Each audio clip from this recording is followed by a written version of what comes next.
Story in a fairy tale. She wasn't like the other women at the well. Her life was full of pain, hurt, rejection, and loneliness she didn't want to show. But Jesus saw the desert in her soul. Drink from this water, water, and you'll never thirst again. Drink from this water, and you'll never thirst again.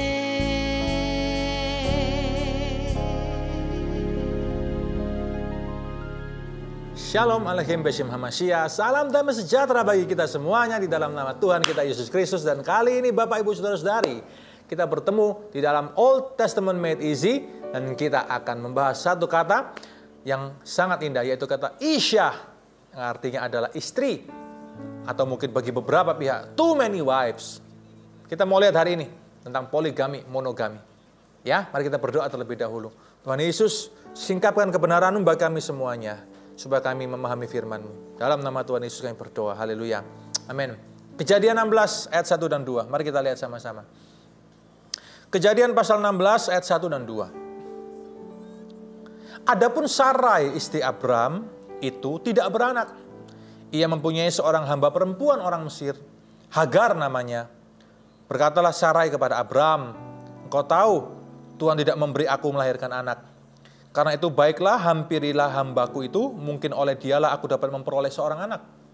Dan Abram mendengarkan perkataan Sarai. Dan kemudian terjadilah cerita selanjutnya, saudara. Ya, Bapak Ibu Saudara-saudari, kalau kita perhatikan dalam struktur kitab Kejadian, Allah pada mulanya menetapkan monogami. Pernikahan monogami. Satu pria dan satu wanita.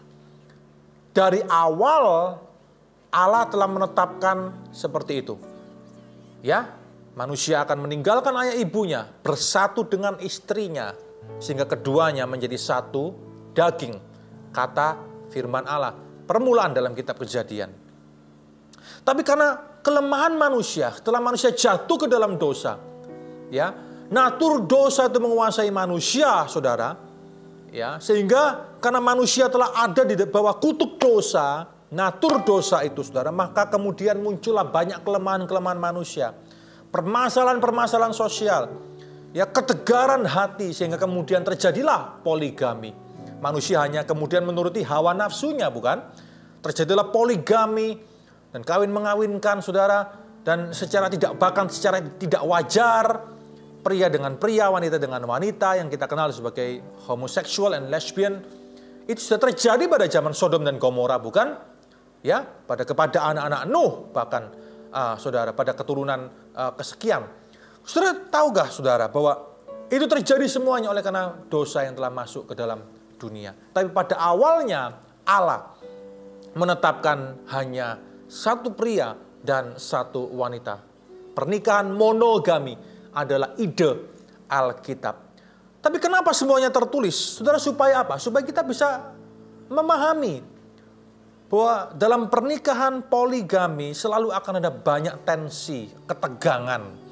Ya, there is always tension, conflict, inequity within families with more than one wife. Selalu ada tensi, ketegangan, ya, konflik yang terjadi dalam sebuah pernikahan poligami. Karena memang itu bukan desain Tuhan. Desain eksklusif Tuhan adalah pernikahan monogami. Dan perhatikan saudara, semua bapak-bapak leluhur Israel mengalaminya, bukan? Keluarga mereka penuh konflik, keluarga mereka hancur berantakan. Kita lihat saja siapa? Abraham. Ada konflik, ada tension di sana, bukan? Terjadi juga kepada Yakub. Ya, terjadi juga kepada banyak yang lain. Daud contohnya, saudara. Oh, betapa mengerikan rumah tangga Daud. Salomo apalagi. Kesalahan-kesalahan yang sama dilakukan oleh bapak-bapak leluhur Israel. Bahkan ketika mereka masuk ke dalam pernikahan yang poligami, tidak seperti yang seharusnya dari awal Allah telah rancangkan. Dan saudara, hal ini terjadi. Ya, bahkan Yesus pun mengulangi kata-kata, kalimat-kalimat dalam firman Allah dalam Kejadian itu bahwa manusia akan bersatu dengan istrinya, keduanya jadi satu daging. Ya. Tapi oleh karena ketegaran hatimu, kata Alkitab, oleh karena ketegaran hatimu, Musa itu sampai membuat surat cerai, mengizinkan engkau membuat surat cerai karena ketegaran hatimu, karena dosa yang ada sudah masuk ke dalam hati dan hidupmu. Bapak, Ibu, saudara-saudari, ketika kita melihat ini, apa yang Alkitab mau katakan kepada kita? Saudara, hal yang pertama yang Alkitab mau katakan kepada saudara dan saya adalah wanita itu adalah manusia yang diciptakan oleh Allah. Ada citra diri Allah di dalam diri wanita. Wanita bukan produk. Wanita bukan barang yang habis dipakai lalu ditaruh di mana saja. Kita sebagai anak Tuhan, kita harus punya prinsip seperti apa yang Alkitab katakan dan seperti apa pandangan Yesus terhadap wanita. Wanita bukan barang, wanita bukan produk. Wanita adalah ciptaan Allah yang sehati dan setara dengan pria. Kita sebagai pria-pria kerajaan Allah, pria-pria anak-anak Tuhan, kita harus punya persepsi yang demikian. Ini yang pertama. Karena itu ide Alkitab. Karena Alkitab menjunjung tinggi derajat, martabat, harkat kewanitaan. Yesus mengangkat derajat, harkat, martabat wanita. Ditaruh pada tempat yang mulia dan terhormat. Bukan diperdagangkan, bukan untuk ini dan itu. Ketahuilah ini, saudara. Di tengah kondisi budaya manusia yang hari itu penuh dengan syarat dengan nafsu, ya dengan dosa, imoralitas seksual, Yesus ingin mengajarkan satu hal yang mulia, bahwa dia memandang wanita dengan derajat, harkat, martabat yang dijunjung tinggi pada kehormatan dan kemuliaan. Demikian juga kita seharusnya memandang hal ini. Apa yang kita bisa pelajari lagi dari hal ini, saudara? Bahwa monogami adalah ketentuan Tuhan. Kalau hati kita penuh dengan Allah, kalau hati kita satisfied with Christ, kalau hati kita dipenuhi dengan Kristus, kalau kita dipenuhi dengan kerinduan, haus dan lapar untuk selalu mengejar Allah dan kedalamannya, kedalaman firman, maka persepsi kita akan diubah, maka semuanya akan diubah. Maka kita akan dipenuhi, hati kita akan dipenuhi dengan sebuah kontrol ilahi. Ada sebuah kekang ilahi yang akan mengekang kita, mengontrol segala sesuatu yang ada di dalam diri kita. Bahkan tuh kalau bicara soal nafsu, seksual dan semuanya, saudara. Kita akan dibawa untuk lebih melihat kepada kebenaran ilahi, firman Allah. Yang akan mengubah semua persepsi kita, perspektif kita dalam memandang lawan jenis contohnya. Kita harus penuh dengan firman Allah. Itu akan menolong kita, atau membantu kita untuk kita terus fokus kepada apa yang penting, yaitu Kristus sendiri. Itu akan membantu kita memperlakukan rekan-rekan kita, lawan-lawan jenis yang ada di sekitar kita dengan baik, dengan hormat. Kalaupun itu adalah istri kita sendiri atau anak-anak wanita kita sendiri, kita memperlakukan semuanya dengan hormat, semua manusia apapun gendernya dengan hormat. Oleh karena itu kita harus penuh dengan firman, kita harus penuh dekat dengan Allah, kita harus penuh dengan firman. Karena kita perlu kontrol itu, karena itu datang dari Allah Roh Kudus yang ada di dalam diri kita. Saudara, mengapa? Ya memang itulah perjuangan kita. Kita ini masih manusia lahiriah yang ada natur dosanya, bukan? Bacalah kitab Roma pasal yang ke-7. Rasul Paulus katakan apa? Ya, aku berjuang dengan dosa yang ada dalam diriku. Aku berjuang dengan natur dosa. Justru apa yang tidak aku kehendaki itu yang kulakukan. Kenapa Paulus ngomong seperti itu? Karena dia telah berjuang dengan tarikan dari natur dosa dalam tubuhnya yang ingin menariknya terus untuk berbuat dosa. Dan itu harus berjuang, saudara. Dan itu harus kita kalahkan, harus kita Kita harus mendekat kepada Allah. Kita harus semakin memberi makan manusia rohaniah kita. Lebih daripada manusia batiniah kita. Manusia lahiriah kita. Lihat, orang-orang yang tidak dekat dengan Tuhan.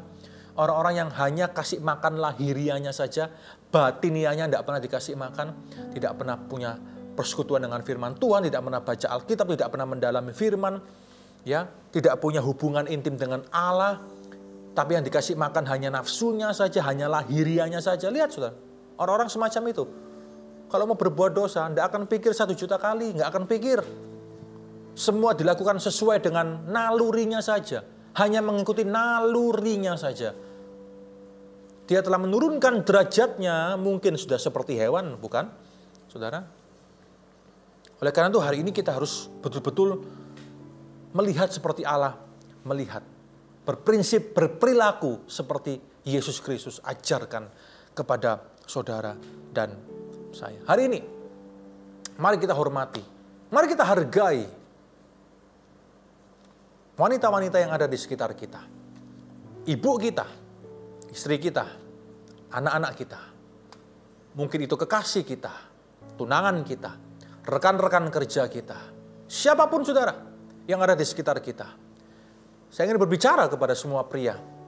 Pria-pria Kristus yang melihat ini hari ini. Mari kita belajar untuk menghargai dan menghormati mereka. Mengerti bahwa mereka diciptakan Allah. Para wanita diciptakan Allah. Dalam citra dan gambar diri Allah pula.